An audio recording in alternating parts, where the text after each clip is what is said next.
Welcome to this edition of the Ultimate Combat Experience. Johnny Ritchie, we're back at the East Center. Johnny Ritchie, first of all, I want to give mad love to the United States Marine Corps. Just did a color guard, and it was very touching. Man, it's awesome having them here. But we got some warriors in the ring tonight, in the cage tonight. Many, many people coming from all across the country, right here to little old Utah to fight.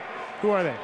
Well, I'll tell you, it's first off, Mike, you've got Utah top team. You've got some of the toughest guys in the state of Utah representing their home turf and the Beehive State against guys that are coming from Wyoming, Colorado, Minnesota, Iowa. I mean, Minnesota? Minnesota, don't you know? They're coming down here to fight Mike Stidham. All right, Johnny, let's get the Ultimate Combat going. It's the Ultimate Combat Experience coming right at you.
In the featherweight division, Oliver Bradstreet is no featherweight when it comes to fight. I saw him before the fights tonight. He was tackling Brandon Melendez, and I mean, the kid has no fear. Who's he fighting, Johnny? Hey, he's fighting our first out-of-state competitor in Bjerke, coming all the way from Minnesota. Mike, the guy, we've never seen him fight before, but he boasts a two-time state champion high school wrestling experience. He's had over 15 MMA fights, and he says, hey, look, I'm not going to stop. You're going to have to drag me out of that cage. I'm going to beat Ollie tonight. And he's very, very confident coming in. He says, you know, I'm going to make short work of Ollie, then we're going to go have some beers afterward. Featherweight, no holds barred. Check it out. Same thing that always separates me. First of all, the biggest thing I got going is my mom is here for the first time to see me fight in the finals. There's nothing going to top that mentally, and she's pretty much going to be pulling the weight for me. I train 7 days a week, 4 hours a day, and I don't travel this far out of my way to lose. I've never traveled out of my way on a plane and lost a fight to this day. I won a varsity state champion title in wrestling. I'm an awesome wrestler. I won 3 freestyle state titles, took 2nd in nationals.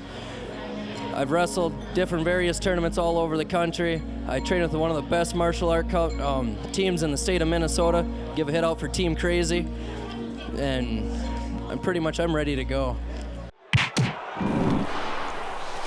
Well, Johnny Ritchie, have you heard of that Team Crazy? I have not heard of Team Crazy, but talking to this crazy, kid, hey, does sound with a capital C. Well, speaking of crazy, I don't know necessarily if he is crazy, but he is menacing, if nothing else. Oliver Bradstreet, he's become somewhat of a local favorite for reasons just like that. He's throwing things out to the fan right here.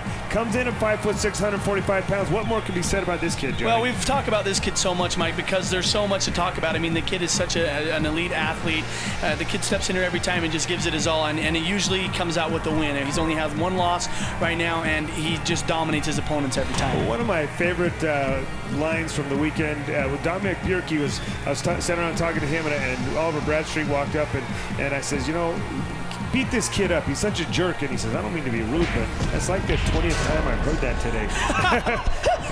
So that just goes to show that Ollie's a jerk, right? And a lot of people think that way. So, and Ollie's not a jerk. He's just kind of a menace, and he can be annoying, but he knows it. Yeah, but he knows it, and well, that's why he gave himself the nickname the Menace. But he is, Mike, especially in the cage. The kid's nice battle of hips right there, Johnny. It was. Well, you could tell these guys both have a little bit of wrestling experience, right? Very nice and very similar wrestling experience. They're both very active people. We've not seen Oliver Bradstreet be taken down before. Look at that. First time for everything. This kid Ollie is no poser, I'm telling you. And Ollie's fought the best there is in Utah. Nobody's taken him down. What a big move for Bjerke to come in here and kind of set the tone. Mike, do you think because Ollie has been so dominant in his past performances that he may be lacking a little bit, that he may be thinking this is just another walk in the park? Nah. No. Ollie approaches every fight the same. He has not got anything but 150% in his tank, so I don't really see that as being, he doesn't train for any fight, to be honest with you, but when he comes to fight, he comes to fight. This Bjerke kid has good hips, has good positioning. This kid's an all-around good fighter. Well, he's looking for full mount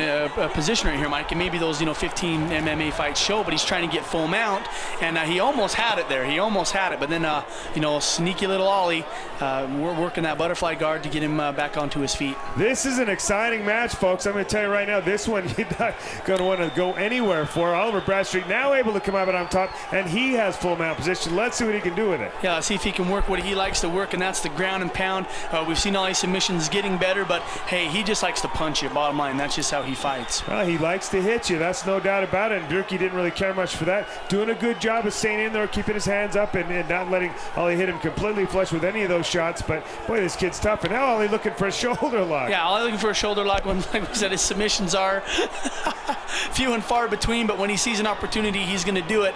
Wow, that arm is bent. Yeah, it's bent, baby. Take it out away from the body if you want it to work. Ollie, once again, there's a reason why his submissions are few and far between. Very inexperienced at this, Johnny. If he's playing that correctly, this fight would be over. Yeah, it would be over. Just like you said, get away from the body, work on the shoulder. I think he was more looking of it like an elbow lock, but it's not. That's a shoulder lock, and that thing hurts. But not to be daunted here, Oliver Bradstreet sits up, and he's continuously really raining down some punishment on Dominic Bjerke now, and he's nonstop, Johnny. Yeah, he's just nonstop. Oh, and then he was looking for an armbar right there, and he might have it. Wow, He's that got thing's it, on. he's That's got it. Wow. What's going on with Oliver Bradstreet? This kid is now becoming a submission artist. Went from shoulder lock to arm lock. Look at him. He knows it, Mike. His mom's here. He's excited to get the win in front of his mom. Hey, the Menace walks away with another win. He's holding true for the hometown. Great job, Ollie.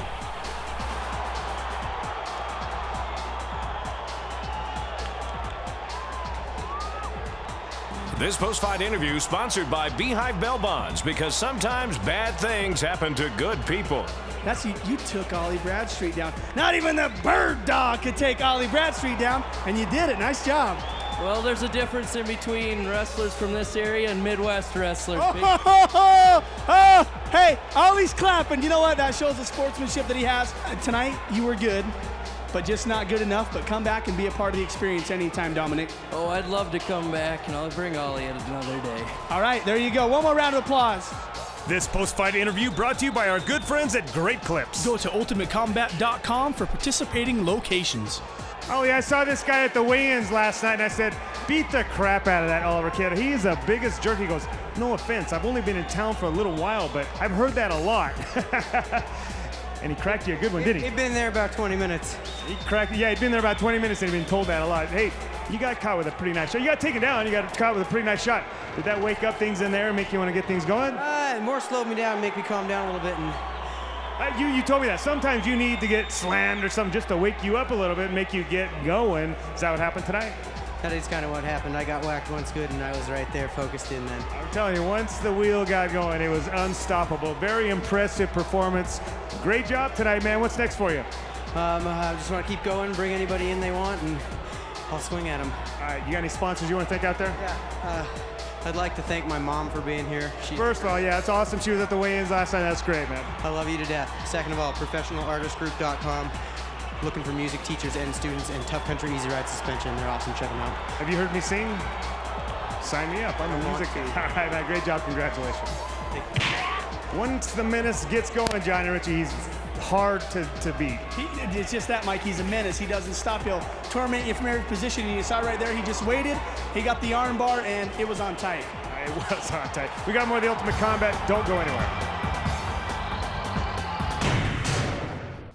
More than 1 million new people are diagnosed with cancer each year. Many of them will need new blood, sometimes daily during chemotherapy treatment. Just one donation can save up to 3 lives.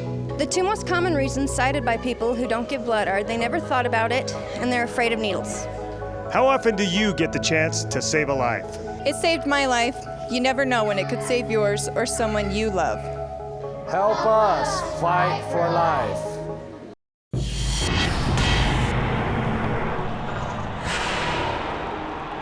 Another couple guys that just don't really like each other a whole heck of a lot. Johnny Ritchie in the middleweight division.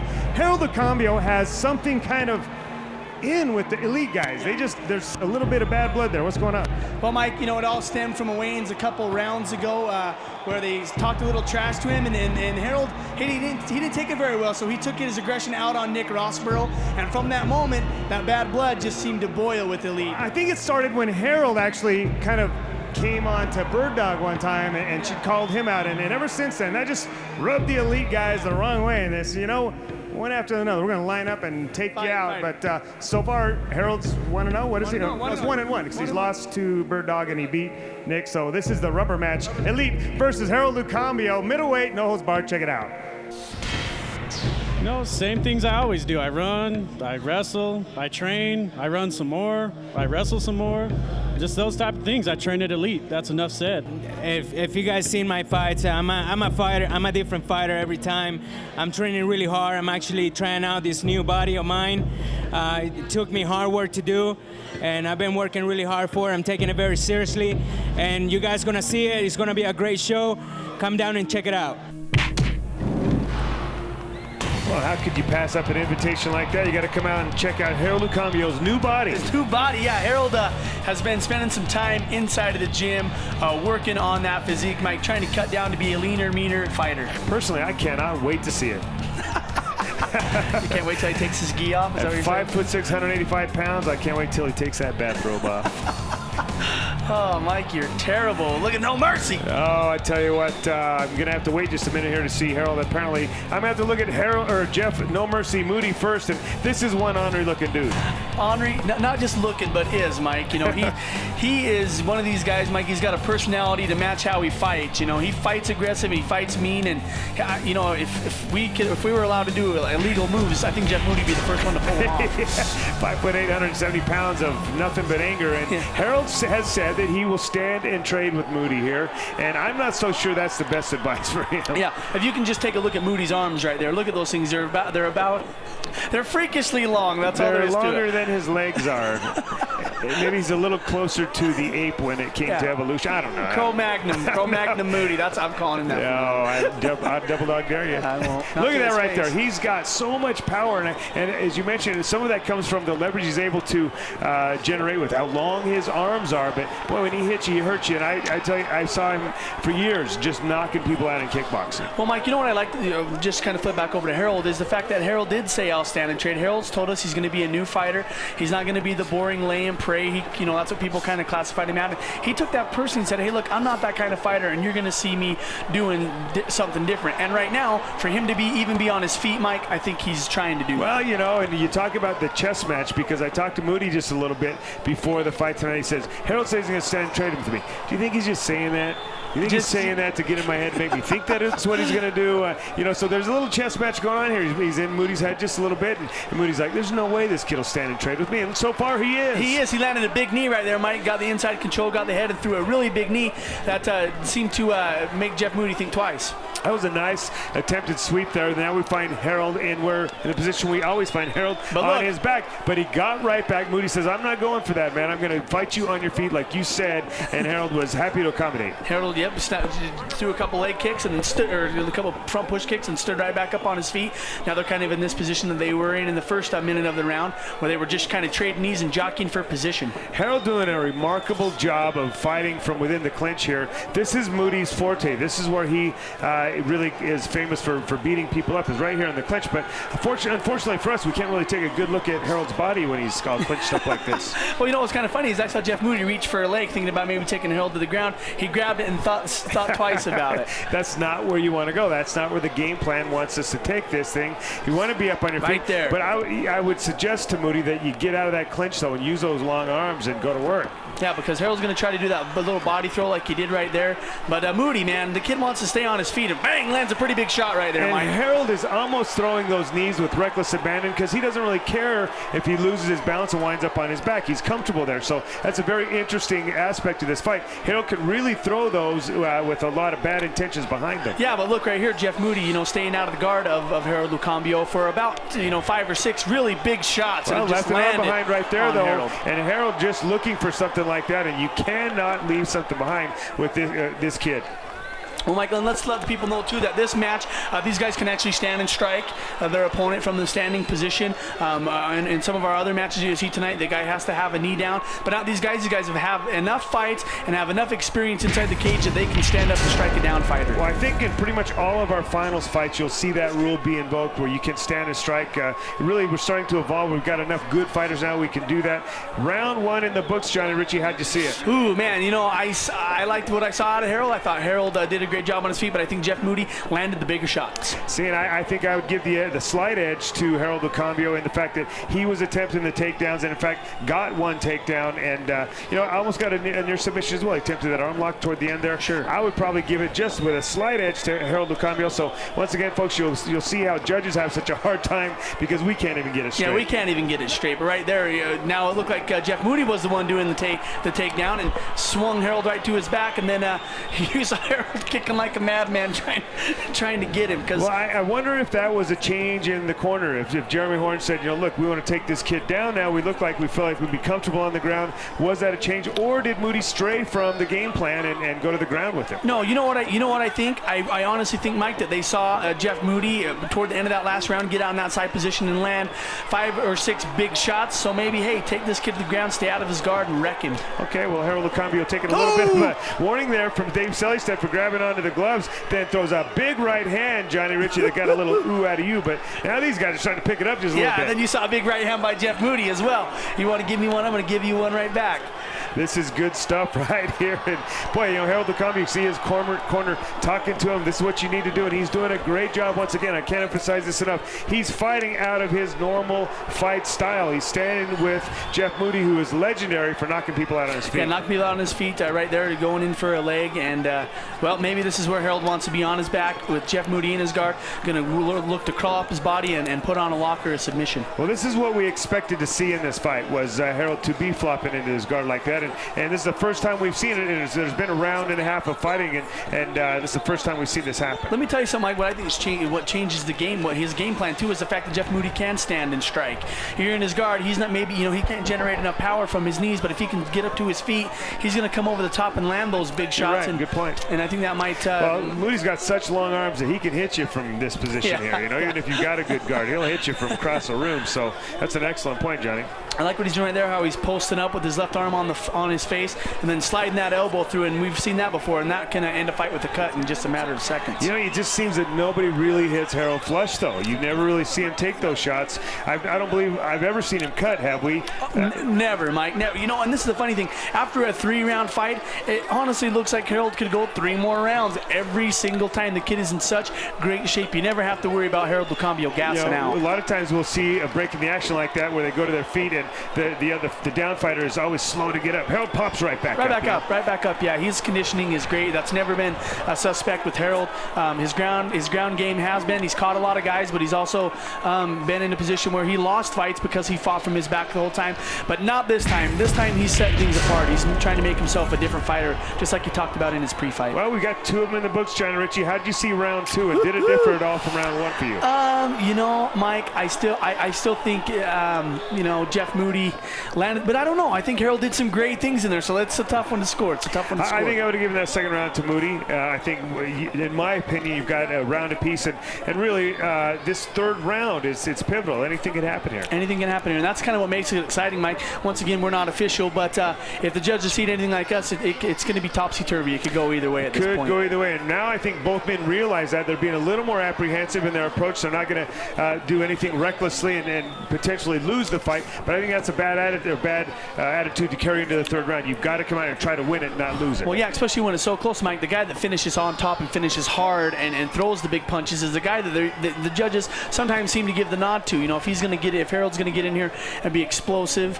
And, you know, another thing, too, is the judges know how Harold fights. They know that he's normally a ground guy. So maybe to see him up on his feet, that might look different in the judges' eyes, too. You never know. Well, you know, it's interesting you say that, because these judges we have in our finals events are different judges than we have week in and week out. And they don't really know these guys personally as much as some of the other judges do. So maybe not. So maybe that didn't. Okay, a little bit of that out of the picture here. And Dave Selly said taking a piece of tape off the glove there of Jeff Moody. That was a nice exchange there, a nice clash. But again, somebody's got to step up and win this fight, not just try to coast to a victory. Yeah, this almost looks like the first round of the fight. The way these guys are kind of pacing and looking for position. But hey, let's get this thing going. We've only got 2 minutes left. Let's get these guys rocking and rolling. It is a change of pace. They're not in the clinch here. They're fighting from the outside, which is where I felt Jeff Moody should be able to dominate, but I'm just not seeing him attack like that. That's what he can do. That. Bang, and bang. That was a nice shot. He should have been doing more of that. Yeah. But he winds up in a clinch again, and he should just push off and continue to do what he was just doing. What he's doing. Don't worry about the clinch. Get him out and get him off the cage. Just get that distance, because,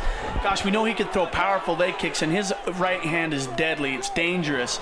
But then again, Harold, maybe this is the position that he's looking for, to maybe get a takedown and try one final submission to get this thing ended before it gets to the judge's decision. Maybe Moody likes that new body of Harold's and wants to get a little closer to it. Who knows? Oh, it was only a matter of time before something like that slipped out of your mouth. Did we have a groin shot here? Is that what we're being warned for? I think those are incidental. Both these guys were in working clinch, and you're trying to throw knees to the thighs and so on. I don't think that I saw an intentional groin shot, but Dave Selly said obviously right there in front of the action and seeing things a little better than we are. Well, it's better to be safe than sorry, I would guess. Just give him a little warning. Keep the kicks up high, yeah.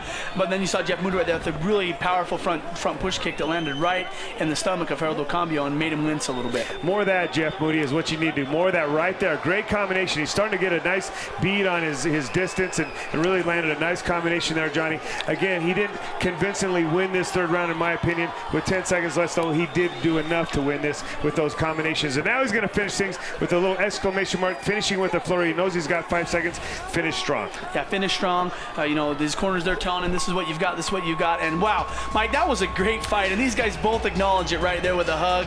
Hey, man, great job to both these guys. They stepped in here and fought their butts off. That was an outstanding fight, and really it was, to a fight purist, man, you saw some good stand-up, you saw some good ground, you saw a little bit of everything in there. You saw some outside fighting, some in-fighting. Good stuff both ways. Let's listen in on the judges, see what they have to say about it. Well, apparently Jeff Moody walks away with a big win for him, and he's got to be happy about that, because not only is there a little bit of a rivalry there, but he knows and respects Harold Lucambio. Congratulations, no mercy in Team Elite. This post-fight interview brought to you by Global Marketing Alliance. They need motivated sales associates looking to make a 6-figure income. Call 486-4221. What happened in this fight, Harold, that you think gave the edge to Jeff Moody? Well, my beautiful jiu-jitsu. Once again, I went to the ground, and judges don't like that. So, hey, it's okay. I'm going to keep coming in And, you know, if I'm always going to have an opponent, thank you, just Moody, for picking up this fight. And tough guy. I'll give my hands to you. This post-fight interview is sponsored by The Keyhole with their new location at 3460 South Redwood Road. All right, no mercy. Harold was talking a long time over there, and you and I got a chance to chit-chat, and you were saying, you know, that kid, he's got a chin. He's a pretty tough kid. Yeah, he does have a chin. He's got a tough clinch, too. And I'm used to clinching. I've been doing Muay Thai for quite a while, and he has a tough clinch. He really does. That was, to me, I really enjoyed watching that fight. I thought it was one of the better fights that we've seen in a while. It was just good, clean fighting. It was good to see. It was fun to watch. Well, I'm glad that, you know, the crowd gets to see some good, clean fighting and good, clean technique. And, you know, that's what we really strive for. It doesn't happen all the time, but that's what we want to do. Great job, Moody. Congratulations. I think you're going to be a major force in welterweight. Great job, man. Thanks, man. No Mercy Nation! Yeah! Hey, Mike, he's looking more clean and more crisp every time, whether he's fighting in either weight class. The kid is a dominant force. And Harold Lucambio, Mike, you know, we talked about him getting bigger and better, and Harold it did. But this fight, I just didn't see the same explosion as the fight with Nick Rossborough. But, you know, that's just Harold. I mean, you never know what you're going to get. It's a flip of a coin. Yeah, but you know what? Harold did what he said he was going to do. He stood with Moody, and Moody is a well-renowned Muay Thai kickboxer. Harold went and he passed the test, in my opinion. Did a great job. Hey, we got more of the Ultimate Combat. Don't go anywhere.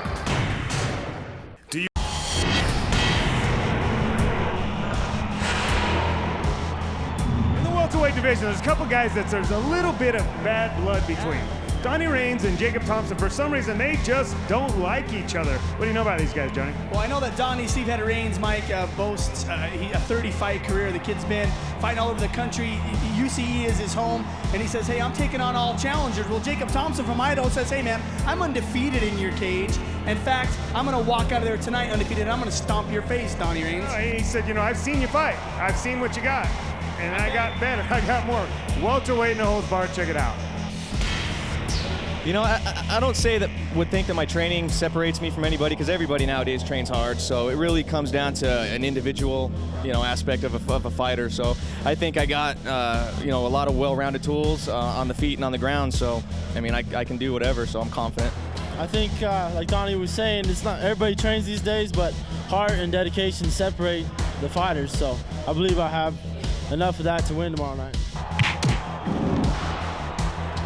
Johnny Ritchie, a little bit of bad blood here, and some of that is stemming from, there is a history here. Downey Rains trains with Brian LaPiccolo, and Jacob Thompson fought Brian LaPiccolo, kicked him in the stomach. It was misjudged and ruled a groin shot, and Thompson ended up coming back and winning the fight here. So Downey Rains wasn't happy about that. He wasn't happy about that. You know, Downey Rains was there, sitting cage side, saw the kick, said that was not a groin shot. You know, Jake wasn't one to argue with it. He just got rocked by a kick. You know, well, he got rocked by a kick. Why would he argue? Yeah, you know? sure. No. If they're going to give me time to recuperate, I'm taking it. I'm going to take it. And I don't blame him one bit. But he did get the win that night over Brian LaPiccolo, and I think Downey Rains is stepping in here for a little bit of revenge for his training partner. Well, he did legitimately win that fight afterward. He did kind of dominate LaPiccolo after that. Yeah, he did. And won the fight. But, you know, technically he lost that fight. Yeah, well, look at Thompson. I mean, the kid's just a physical specimen. And when you say control, he just out-muscled LaPiccolo and did the things that he had to do to get a win. And he's going to try to do those things against Downey Steve Header-Rains you know tonight. Downey Rains likes muscle guys. He thinks it makes him look good to fight him. So, you know, he likes guys that come out with these great physiques because he's just so sneaky with his guard, man. He can do so many things to you, and he feels like the better you look, the better I look beating you. Yeah, and this is the thing about Downey, Mike, you're right. When you say sneaky, it is, because the kid constantly is working for something, and he'll transition from one move to another. Oh, the triangle's not there, okay, I'll go for the armbar. The armbar's not there, I'll go for the Kimura. Well, you can see right here, he's looking shoulder choke, he's looking triangle, he's looking to, you know, he's messing with those hands right there, looking for something out of his guard. Right there, stuffing the arm. Johnny, no sooner said than done, and look at this right here. Looks like he's, oh man, that Thompson's a strong kid. He's powerful, but I tell you, Downey Rains is used to getting slammed. I mean, he's training with some of the tougher guys. Johnny, this is on. Combat Training Center, and it's on. Johnny, it's on tight. I don't think Jacob Thompson's going to get out of this one. Well, maybe. He's a strong kid, but he's sitting back in a triangle, which is what you don't want to do. Yeah, what you don't want to do. You want to crunch him and crowd him, cutting the blood supply, and I think this fight just might be over. Well, with those big old muscly arms, too, you know, know, that's definitely not going to help you out because that's what's choking you on that other side. And Donnie Range is just going to try to get that arm pulled across, and in the meantime, he's just going to set and punch away. So this is one of those situations where that beach muscle is not your friend? Yes, it's not your friend because, man, oh man, that bicep is just digging into his neck right now, and that's what's going to choke him. I mean, if he doesn't get that, he's going to look for that arm bar. I'll tell you what, he's doing a pretty good job of fighting it off, just finding those little nooks and crannies just enough to keep the blood flow and keep breathing, and he's doing a pretty good job. Let's see how far he can withstand the pressure here if he can just look for a way to get out of there. Well, yeah. Johnny's transition right there from, that's tap. on, it's over. There's the tap. Donnie Reigns, wow. Well, I give Jacob Thompson all the respect in the world. He hung in there in a triangle choke for a very long time and was having a hard time breathing, and Donnie Reigns just said, well, okay, I'll just break your arm. Yeah, well, I'll just grab that arm and twist it up a little bit, and that's exactly what he did. Looks like Steve had got a little revenge for Lo Piccolo. Okay.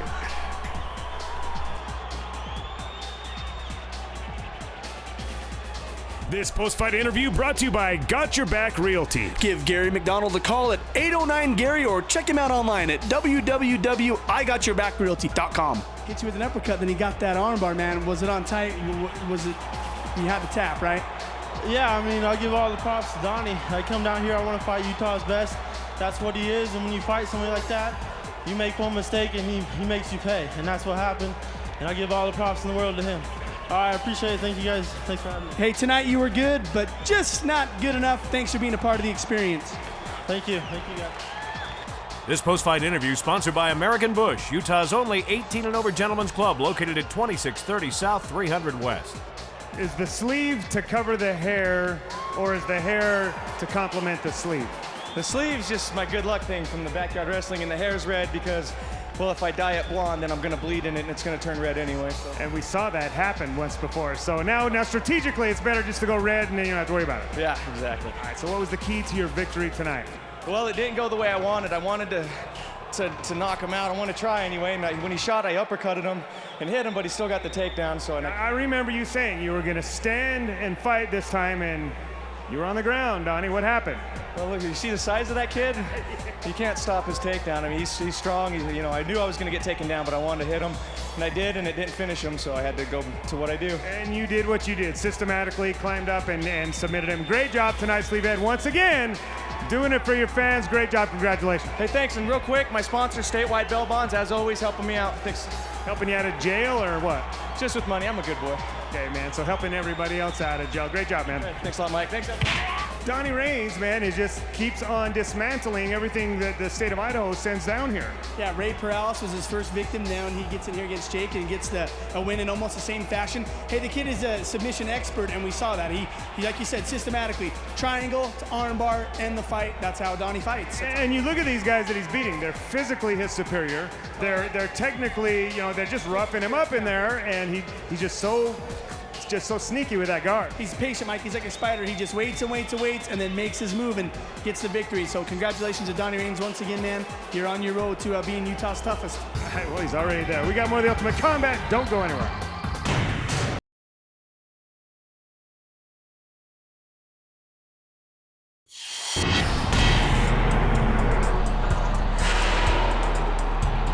You want to talk bad blood? Bad blood is stirring right here. There's a couple of guys here that Johnny, let's back up for a minute. Bird Dog won the belt from Jake the Snake Paul. He challenged Jake the Snake, said, put up your belt, I'll fight you, put it up. And Jake did, and Bird Dog choked him out until next, he choked him out the second time, put him to sleep. Well, the butcher, William Brewer, took it personally. He said, you know what? Tell him what he did. Well, what he did is this. He said, hey, I've got sponsors that are willing to pay me, well, pretty much a couple $1,000s to fight, but this is what I'm going to do. I'm going to take $500 of that money, and I'm going to put it up against your belt to say, hey, if I win tonight, I leave with the belt and the $500. Bird Dog said, oh, I accept your challenge. I accept it. So the Bird Dog is bringing his belt in against $500. These two warriors are going to knock the hell out of each other. First of all, I don't want to say anything about Bird Dog. I'm calling him Sir James Birdsley from now. We're not calling him Bird Dog anymore. And Bird Dog, when he said $500, he said, that's a lot of keggers, man. That's a lot of keggers at my house. Middleweight, no holds barred. Check it out. I trained for 8 weeks for this fight just with James. I put up the money that I make from my sponsor, to get him to put up his belt. I'm ready. I've never been better, and I'm taking that belt tomorrow. I'm in the best shape of my life. I'm not going to talk the champ. I have a lot of respect for James. I think he's legit. He's the best fighter of the welterweight and middleweight division. He's beat some tough guys, but tomorrow's my night. I'm going to be at my best. I'm here to win. That's not gonna happen because, you know, I come in here, I do my thing week in, week out. I have some more fights that I need to set up and fulfill, and I gotta go through you to get to my goal to be the #1 fighter in the state like you said that I am. All right, James Birdsley, we know you represent Team Elite, man. Tell me. I'm never finished. I'll never be finished fighting. I got weeks in, every week. Never be finished. I'm gonna fight all day, every day. Tell me, Birdsley, why are you going to beat Bill? He said he's not going to talk the champ, but he's leaving with the belt. I want you to tell him why you're going to win tomorrow. Because you're never going to see the belt. You don't see it here. You're not going to see it when I walk out. You'll never see that belt until I raise it up. Okay, there for $500, though, you got to at least let him take a peek at it. I gotta have a little peek at it, right? My goodness, William the Butcher Brewer, Johnny, very confident kid, and understandably so. He trains with some very, very tough people. He wants this belt really bad, John. He does, Mike. One thing I can say about Bill Brewer, Mike, is every time that he's fought for us, he's put on a great show, whether win or loss. The kid comes in, and he's an explosive fighter, powerful, and his technique is there. Johnny, he's donated his check from fighting to charity one time. Yes. Another time, he just said, I don't want you to pay me. I didn't fight very well tonight. I'm just a good guy, man. But let's talk about another good guy, James Birdsley. We used to call him something like the Bird Dog. We don't call him that anymore. He's Sir James. Sir James Esquire. And we say that because he's nothing but a scholar and a gentleman. He is a scholar and a gentleman, Mike, even though some things come out of his mouth sound a little crazy. It's not so. It's just the Bird Dog. He's not crazy. He's a scholar and a gentleman. And Bird Dog, or James Birdsley, is one of my favorites all time. And this is going to be an absolute war, Johnny. You can see it right now. Yeah, just from the get-go. There was no dancing, no prancing there. These guys got right in and mixed it right up. And James Birdsley lands on Bill Brewer in a half-mount position. Half-mount position and staying out wide, keeping that base wide, and now pressing him up against the cage. Doing a pretty good job of thinking position. Once again, he's evolving into a very smart fighter, very savvy fighter. Now he's got full mount, Johnny. In full mount position, Bill Brewer's got double underhooks. He's just holding on for dear life. If Birdsley can get an elbow in here to create a little space, that's what he's going to do, because I don't think those shots are going to be hurting Bill Brewer. They're not going to bother him too much. They'll bother him tomorrow maybe, but maybe not so much tonight. Bill Brewer was up against the cage, slid down just a little bit here. What do you suggest the guy do from underneath here, Johnny? Well, Bill, I mean, the only thing he can do is just try to keep the Bird Dog close, or hip that right there, hip up. Use the cage to help you out. And now looking for the back of the Bird Dog. Man. Oh, but he slips off. May have rushed it just a little bit, Johnny. We talk about position, and he did have Bird Dog's back momentarily there, and he wanted to finish this thing off, and I think he might have missed an opportunity there. Yeah, he might have missed an opportunity, but you know what I did like to see is the scramble that happened afterwards. Birdsley there you go. He's got to the front, and now he's got his back again. Scott Birdsley's back again, getting a little high. Birdsley is familiar with that. He's aware of it, and he dumps him right off. What a great back and forth seesaw battle this is. Yeah, if this isn't jockeying for position, I don't know what it is, but oh man, that's on tight. That's on tight. The Bird Dog will lock it on if he can get his legs wrapped around him, Mike. This fight could be over. That's the thing, is the Butcher saw it coming and was able to get his hips out from the guard and was able to avoid that choke. Did a great job. Once again, a chess match being played here between these two fighters. And you see right there, Birdsley had the guillotine, slipped off of it, tried to get into a full mount position, and now maybe he's cranking on it again. Johnny, that's tight. His Bill's going to sleep, I think. That neck is overextended, and he's got his oh, Johnny, that's too bad. This fight's over, I believe. It looks like he might be out. He might be out. Yeah, he might be out. Wow, what a great fight that was. Some good back and forth action. But Bird Dog retains the belt, retains the $500, gets a nice little smack on the fanny there by Jeremy Horn there. And, you know, I bet Butcher's just heartbroken. Yeah, he's heartbroken, Mike. This is definitely a devastating loss for him. He wanted to, and you see right there, he knew he was ready, but the Bird Dog is just well, now Bird Dog's going to take the belt out just to taunt you with it. This is, I got it and you don't, and I'm taking it home.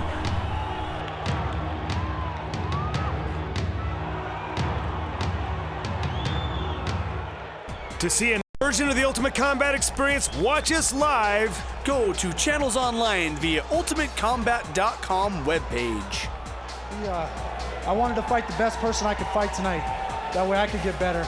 I put my money where my mouth was. He won it, and I give him props. I give him respect. I'm going to be punished by my coaches in the gym, and I deserve it. Much respect to James. People want to talk they don't want to fight James. You know, there's not a lot of people that really, truly want to fight him. No. And like I said, I wanted to fight him tonight. I found out I need to work harder. Bill Brewer, you know what, man? I think you're a champion in my eyes. Tonight you were good, but just not good enough. Thanks for being a part of the experience, man. Thank you, Johnny. Real quick, thanks to Mike, James, and I want to thank my coaches that came all the way up here from Las Vegas. Sergio, Ricardo, and Brian, everyone at the Combat Club, my family, and thank the fans for supporting us. This post-fight interview brought to you by Got Your Back Realty. Give Gary McDonald a call at 809-GARY or check him out online at www.IGotYourBackRealty.com. Sir James Birdsley. I'm telling you right now, my friend, heavy on the sir. Esquire. James, you got your belt. Thank you, my You man. retained the belt. Yes, I did. And $500 cash money. I gotta tell you. Here, hold on to this one. Take it out for me, big dog. We're gonna go have ourselves a party. Beer money. Beer money.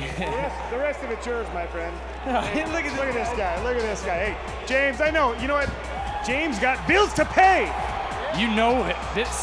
You know I got the skills to pay the bills. Now I got the money to pay those bills. All right, here's your $20, man. You can buy me a shot at something. Hey, James, all kidding aside, man, you've come so far, mentally, physically, everything. I just got to tell you once again, you are the poster boy for the Ultimate Combat experience, man. When I think of this show, I think of you nowadays, and you really you emulate everything that we started out this show about. A guy that was kind of just a tough guy that's got now developing skills, and now you're showing that you deserve to be, you know, who you are. You're the Bird Dog. Yeah, hopefully I can help show that this show can take people off the street and make legitimate professional fighters out of them, like myself. You know, Salt Lake City bred. You know, I got the greatest corner in the world. And whoop, whoop. My big dog, Cody Nalder, over here. Say what up to the Code Dog when you see him. You know? Hey, there's no bigger than that guy is for the Bird Dog, so it's great. Hey, congratulations, Bird Dog. I'm proud of you. Once again, doing your thing. Great job, man. Thanks, Mike. I'll see you at Lumpy's. After party, baby. Yeah. Honestly, he's even told me personally, hey man, I might be in jail. I might be in a place where I don't want to be. Now, I'm a professional fighter. I get paid to do what I love to do. Jeremy Horn, the best corner in the world, according to James Birdsley, and UCE, the best show in the world. Honestly, that's what we set out to do when we started this show, and it makes me feel good to see guys like James. He's a story that we like to follow, and there's a lot more of James Birdsley. We got more of the Ultimate Combat. Don't go anywhere.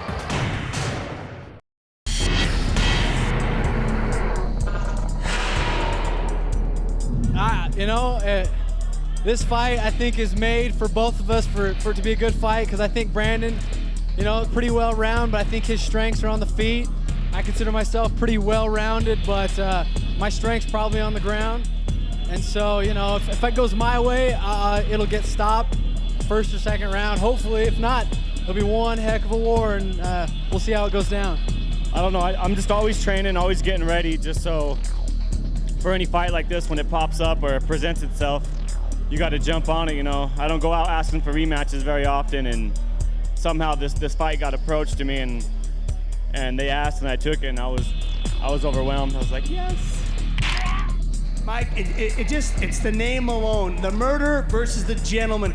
You've got a guy, Mike, that is known for knocking just the living hell out of people. Brandon gets in there and he beats people in a matter of seconds, whereas Derek Downey, he likes to beat you the old-fashioned way. He'll submit you, he'll grab you, he'll get a hold of you, he'll glom onto you, and he will tap you out. On the other hand, Brandon Melendez always looking for the knockout. He's always looking for big shots, and I gotta tell you, Derek is a gentleman outside the ring, but he's a tiger inside the ring. He's the current light heavyweight belt holder in our show. He's dropping down to welterweight for this show tonight. They're gonna do it right here. Welterweight, no holds barred. It's your main event. Check it out. I don't think you can say enough about this matchup here, Johnny Ritchie. It's been a long time in the making, and Brandon Melendez made a very good point that he doesn't go after rematches. He doesn't like giving them, he doesn't like getting them, but this is one that he really wants because it's been kind of sitting under his skin for a long time. For a long time coming, Mike. We knew this fight was eventually going to happen. We talked about it a couple years ago, saying, wow, how would that be to see these guys get in here? And the 2 years that this fight hasn't happened, Mike, these guys have both evolved as fighters. They both have gotten better every single day, and now this fight, Mike, I think is worth worth the price of admission alone to see these two local legends in MMA step in here and put it to the test. Well, you can see by the tail of the tape there, that's some old data there. Derek Downey is nowhere near 200 pounds, but Brandon Melendez was nowhere near 170 pounds a few months ago. The reason this fight hasn't happened before is these guys have gone everywhere from 160 to 210. 210, yeah. And they fight in every weight class in between, but they were never at the same time. When Brandon was big, Derek was small, and vice versa. They're meeting right here at the welterweight division to really settle an old score here, and let's see who's evolved the most. These guys have both been really off doing their thing, and wow, with a big knee by Brandon Melendez to start things off. Big knee, Mike, but you know what I think about these two guys when I heard about this fight, and I was so excited to see, it was the fact that you've got Derek Downey, who, Mike, is a practitioner. He's good at what he does. Yeah, another big knee to the body. Don't mean to interrupt you, Johnny. No, you're fine. No, you're fine. No, I'm glad. And then Brandon Melendez is a guy that likes to knock you out, and you can see almost in their contrast of style the same way. Oh, man, big shot. Big elbow. So we've seen a knee to the head, knee to the body, a nice elbow from Brandon Melendez, and Derek Downey's just kind of hanging on. Bang, but gets a takedown. And this is where Downey likes to be, Mike. He's good inside the guard. He likes to ground and pound, and he's always looking for a submission, and he'll grab a leg and twist it up here. If you give him a leg, he'll get it. I was interested to see that it looked like Brandon Melendez initiated that go to the ground. He kind of wrapped his legs up, pulled him in his guard. You would think Brandon would want to stand and trade with this kid because he's so powerful up on his feet. Oh, he is, and that's what I mean. He'll look for that knockout, and he'll get it. You know, you leave an arm down, and he'll slam you, and he'll get you, and he'll knock you out. But Derek Downey here looking for this, maybe a guillotine choke. Like a guillotine choke there, and it looks like he's got it on pretty tight. Brandon's not really doing much underneath there, which tells me that thing must be on pretty tight because Brandon's a very active fighter. Very active fighter. He shot right there. Big, he lets go of the head, throws a big knee, and then drops right down into a position where he can get a single leg. Bang. That was a nice takedown. It was a very pretty takedown. It really, you mentioned, it was a good transition from headlock to knee and then right into a shot, and he took him down almost easily. Yeah, just set it up so perfect that it caught Brandon completely off guard. And but Brandon, once again, is good at working out the cage, but right Johnny, there, Derek. What a slick move that was. Sweeps him down and gets full mount, and now he's got his back, Johnny. This is it. Derek Downey gets your back like that, I don't know that you're going to get out. You're not going to. Oh, that's it. There's the tap right there. You know, it's somewhat of an anticlimactic finish to this fight that had so much build up to it, but man, you just see right there, contrast of styles. If they fought 10 times, you know, does Derek Downey do that 10 times? I don't know, but he did it tonight. He did it tonight. Derek, the gentleman Downey, gets himself another win. Brandon Melendez, man, I can't wait to see you back inside the cage. Who's going to touch this kid? He's untouchable in Utah. I'd like to see some people come out and fight him. Give us a call if you think you got what it takes. Go to UltimateCombat.com's merchandise page to find the hottest mixed martial arts merchandise on the web. What happened? I don't know. I wasn't as focused as I wanted to be, but, you know, that's how the game goes. You get in here, you compete, you try to do what you can do, and, you know, today wasn't my day. Today was Downey. My hat's off to him. You know, he's an incredible athlete. It's all, man, I just trained hard with my team, elite, and I just, you know, there's always someone out there bigger and better, and they train just as hard as you do. It's just, you always got to make sure you have your A game because you never know what you're up against, and everyone's tough. Murderer, tonight you were good, but just not good enough. I appreciate you for being part of the experience. Is there anyone you want to thank? Yeah, I want to thank Mike for having me on the show. I want to thank Jeremy Horn, my team. My team helped me train for this and get ready. You know, apparently I need more training. And my sponsors, Excel, Vitality Nutrition, GMA, Wasav, High Ridge Construction. I want to thank all of you for taking care of me and helping me able to do this. This post-fight interview brought to you by Global Marketing Alliance. They need motivated sales associates looking to make a six-figure income. Call 486-4221. All right, man, that right here is a Father's Day gift from his kids, man. Hey, how cool is that, brother? How cool is that? I love you, babies. Actually, I fought a few tough guys on my way, and second time I fought Brandon right here, and I'll tell you what, he scares me. The kid scares me. Of all the fights I've ever had, I hate getting ready to fight Brandon because it's one and done with him. He should scare you, but I'll tell you, it's not one and done tonight because he caught you with a solid knee, and it didn't even faze you, man. And I was like, oh, man, it's over. Didn't even faze you. Maybe it hit you that hard. You don't know what I'm talking about. That was a good one right here. Hey, he got you with a knee to the head, a knee to the body, and a beautiful elbow. And then, you know what? I think the light just came on. And Derek, after that, it was all D Downey, man. I wasn't ready coming in. I was a little shaky. Couldn't get my legs. But when he kneed me in the head, because I did feel it, that woke me up. Hey, I don't talk much trash, but I heard you or Johnny saying earlier. This guy's a jerk. First of all, this guy right here is a jerk. Someone said and this is not talking trash, but I heard people say that Bird Dog is the best fighter in the state. I just don't know if that's the case. So nice way to put it. Okay, that sounds to me like a call out. They're both at welterweight. Bird Dog's in the elite camp. He just beat somebody from, you know, I'm telling you, let's do it. Let's put it up. Hey, I'll talk to Jeremy and all those guys over there. That's why they call him the gentleman. He's calling you out in such a nice way. Okay, that's your main event winner right here. Once again, Dirk Downey, great job. Congratulations. Thank you so much for being part of the experience, man. Thanks for having me.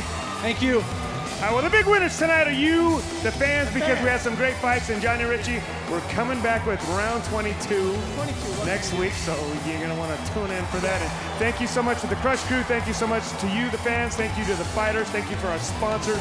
Once again, Saab, and got your back, Gary, for kicking it all down for us.